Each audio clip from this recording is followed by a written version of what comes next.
Welcome everybody. We're here in Toronto live at PDAC. We're recording live Sunday morning. It's 11 o'clock, or just barely after 11. I'm joined by Mickey Fulp, Mercenary Geologist. Mickey, thanks for joining us again. Thanks, Guy. It's always great to see you. Likewise. And this PDAC I think is going to be a special one, it feels, with what's happening in the industry. And I'm quite curious to walk the floor a little more and hear what's going going on. The good side or the bad side? It's, I think we named our State of Mineral Finance report at a crossroads, and it's not just financing-wise. I think the industry is sort of at a crossroads right now, and the mega mergers are supposed to be, the merger between Barrick and Newmont, or the hostile bid at least, is making it interesting, and creating a vacuum. Like nobody knows what's happening, and talking to the mid-tiers, they're all just waiting. So the industry really is at a crossroads. Are we going to see a new mega gold producer with a lot of smaller assets falling out? I hope not.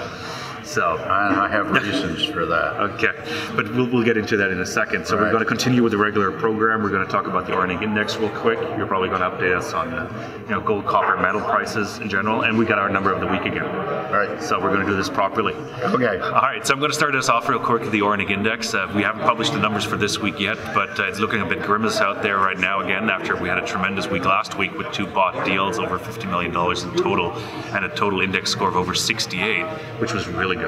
So, but it's very skewed toward 2 big deals. So yeah, exactly. So the brokered and the bought deal financings obviously get an extra weighting in our index, and the $40.5 million on deal financing sort of scoot that, like help lift the index, of course. Mm-hmm. This week it's a little looking less. We only seen one other bought deal. I think it's the 3rd one of the year for another 10.5. But that was pretty much it. So it's still, that's what I mean. The industry is at a crossroads. Everybody's looking at what's happening. I'm going to talk about tomorrow in my presentation about 3 main points, like what are the brokers going to do? I recently reached out to some in Vancouver and they said, no, we're not doing mining right now. We're still doing cannabis. Other one is the U.S.-China trade talks. Is that going to have an effect on the industry? And the 3rd point was the mega mergers. Is there a vacuum? What's going to happen? If Barrick and Newmont do merge for whatever reason, what's going to happen? When are the assets going to be coming out? When do we see some more M&A activity? So I think that's why the industry for me is at a crossroads right now. I see what you mean, and I would not disagree with that. Let's talk about China and the U.S. right now. There's been some progress. The Chinese economy is hurting. There's arguments by people who know China that China's in a recession. Now, I don't know if I quite buy that, but it's certainly don't buy the 6%, 6.6%. Not anymore, no. Annual GDP rise, which comes out month after month after month. So, and this very much affects base metal prices. Once base metal prices, once this trade tariff reaches some sort of conclusion, base metal price is going to soar. I'm convinced, I've said this many times, the Chinese need the U.S. more than the U.S. needs China, and we've seen that play out in the strength of the 2 economies. You see infrastructure programs kicking in after a trade deal has been reached? Well, that's the way China always gets itself back going again. Building ghost towns. Right, exactly. So, yeah, certainly once the trade tariff ends, dispute ends, China's going to build infrastructure.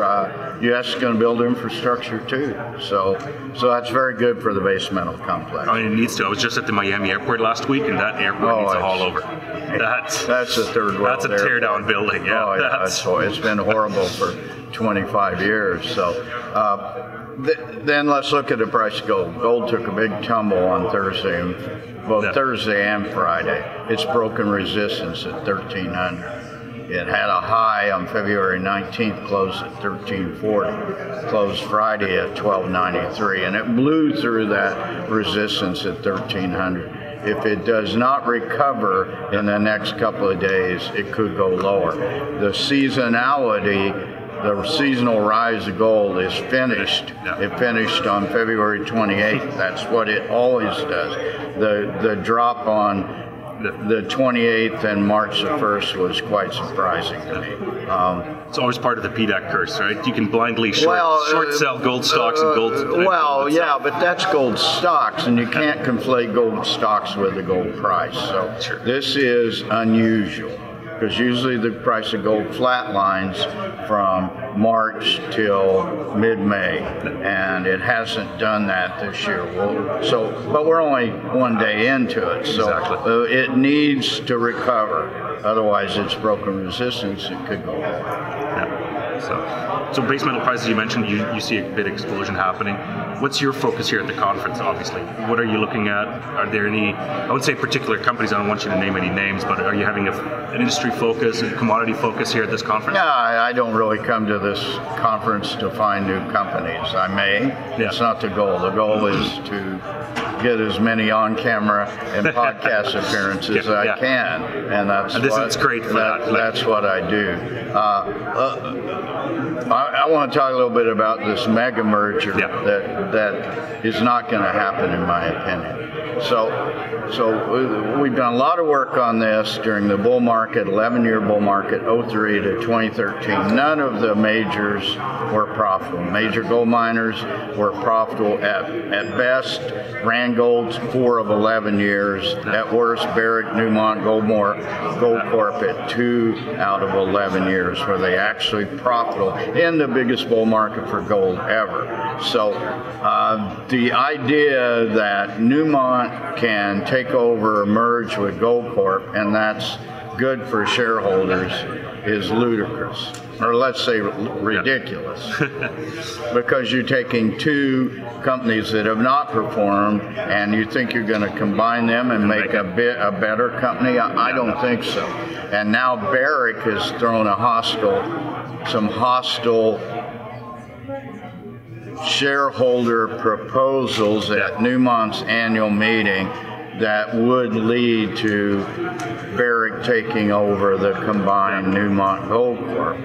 And arguably Barrick is the worst of these 7 to 10 majors. Share price performance over the last few years was I mean, basically what the majors have done, they have taken on debt and equity to pay dividends, and that does not work.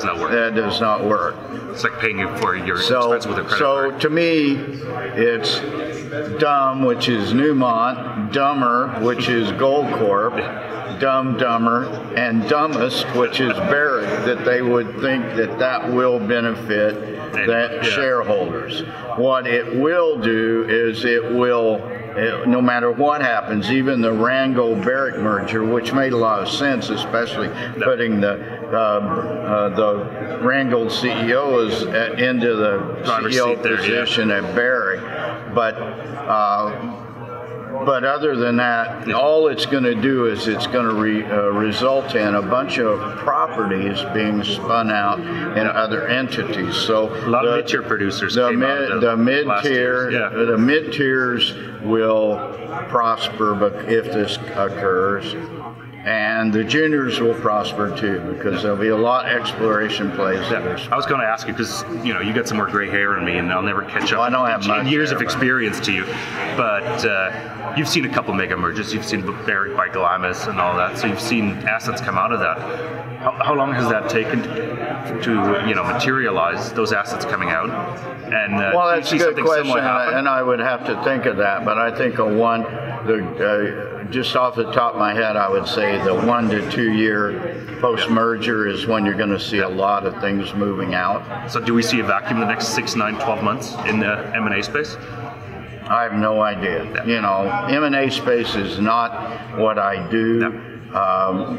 Miners is not what I do. I'm speaking in a couple of hours why I don't own mining companies. You get a very provocative title at a mining conference. Right.